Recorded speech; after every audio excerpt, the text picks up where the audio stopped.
there. How are you all? Today we're going to talk about bags. So recently, and why we're going to talk about bags, recently I started clearing out wardrobe and my room and everything else, and realized that I have so many bags which I can't let them go, even though they're not necessarily like designer, but still I feel like I just can't let go of bags. I can let go of clothes or shoes, but bags, no. So I start wondering why we're so obsessed with bags, because it's not just me. Many of us were like obsessed with bags. So I wrote a blog post about it, kind of like researching the reasons behind our obsession with bags. I will add the link below. But also, I wanted to go through the most iconic bags throughout time. I'm not going to go through all of them. Of course, you might say, oh, you didn't talk about this one. You didn't talk about that one. Yes, I know. I am going to talk about some of the most iconic ones. But if you feel like we can do a part 2 with other bags, please let me know in the comments.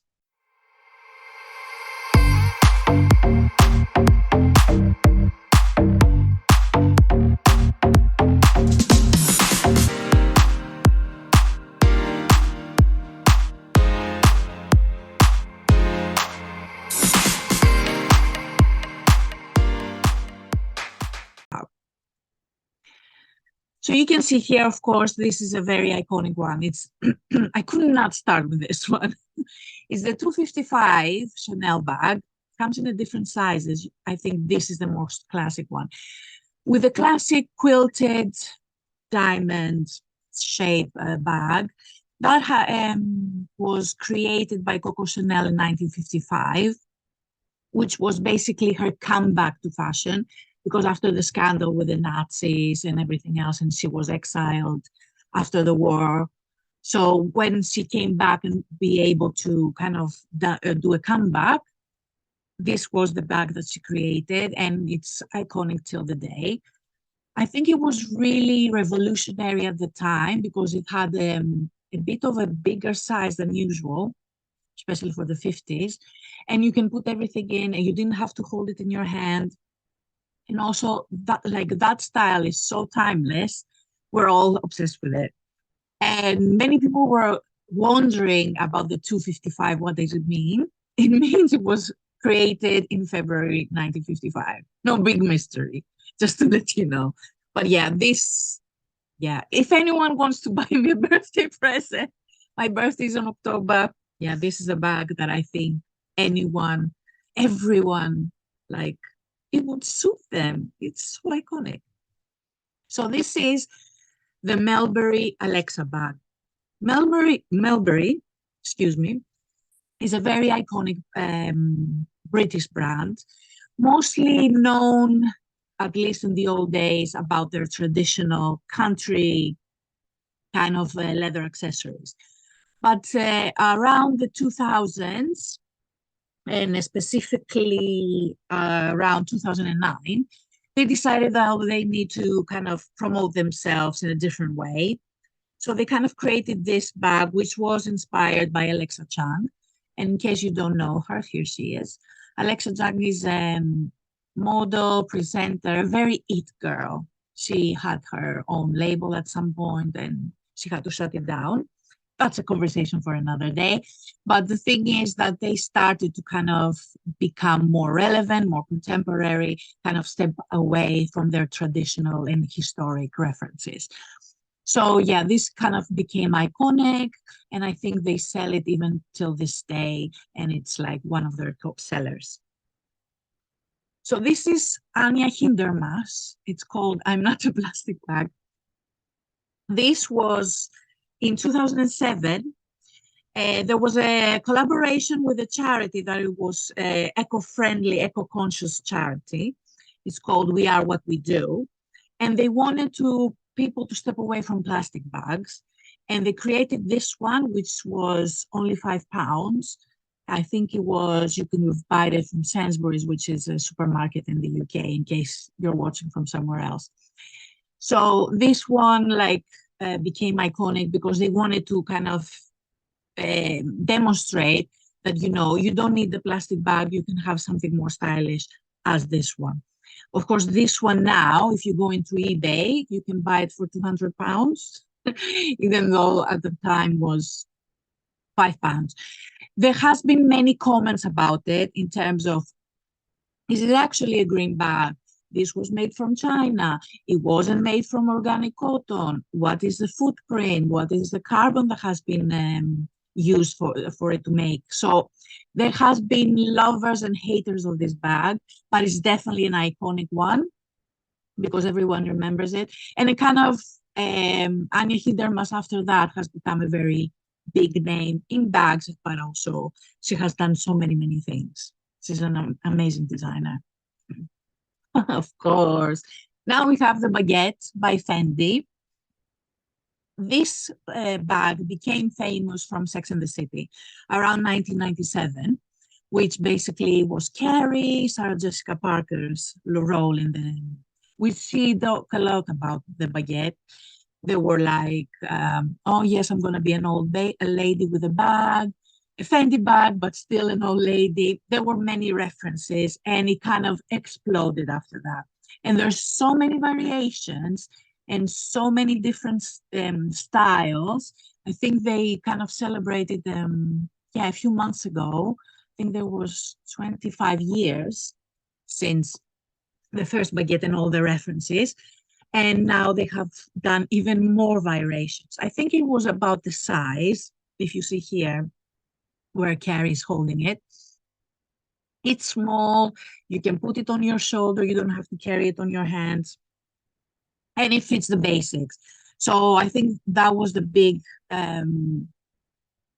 success of it, but also like because you could find so many variations of it, it feels kind of unique. So I think that's why it's their bestseller till this day. Okay, this is a bit a weird one, but I thought that was a really interesting one that I wanted to kind of add to this list. So this is the Gladstone budget bag. And what is that? So on the budget days here in the UK, always the Chancellor or the Minister of Finances, when he's going to announce about the budget, he's holding a red bag like this one. It's kind of like a box, which kind of represents that he's holding like the budget and everything that he's going to announce in the Parliament. And they do it till this day. It started with William Gladstone. He was the Finances Prime Minister at the time. I think it was, let me remember, 1860. So he done it this first time because they had like kind of red boxes to kind of have classified documents at the time. So that was essentially a box, which they kind of added a handle in being able to kind of move it around. And that like first one was used only, I think, by 2 finance ministers. And after that, it kind of fall apart and now it's in a museum. But we still have that tradition of the red bag, the red budget bag, which the Chancellor every time kind of shows it when he comes out of the Downing Street and goes to Parliament to kind of announce the budget. So it's an iconic bag for different reasons, not an accessory, but definitely an iconic one. Of course. Now we have the Kelly. So this is the Hermes bag. Was first manufactured by the 1930s and designed from Robert Dumas Hermes.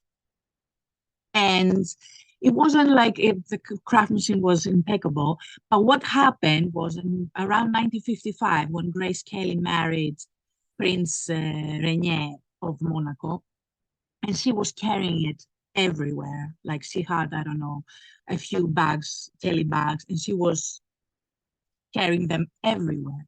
So people went crazy because Grace Kelly at that moment in time, she was like the epitome of elegance. So they took the opportunity from Hermes and they asked the royal family of Monaco, can we rename the bag to Kelly? And they agreed. So now it's an iconic one. The craftsmanship and the whole like design, which it's kind of the epitome of elegance, just like Grace Kelly. It's so suitable to her. So I think that's why it's iconic now. The waiting list is huge, of course it is, but it's an iconic bag. I don't think it will ever go out of style. So yeah. So this is Jane Birkin, and that's the basket bag. In the 70s, Jane Birkin was the it girl. Whatever she wore very short skirts or transparent dresses where you can see her nipples underneath. She was very daring, temporary at the 70s. She was the it girl where everyone was crazy about what she was wearing.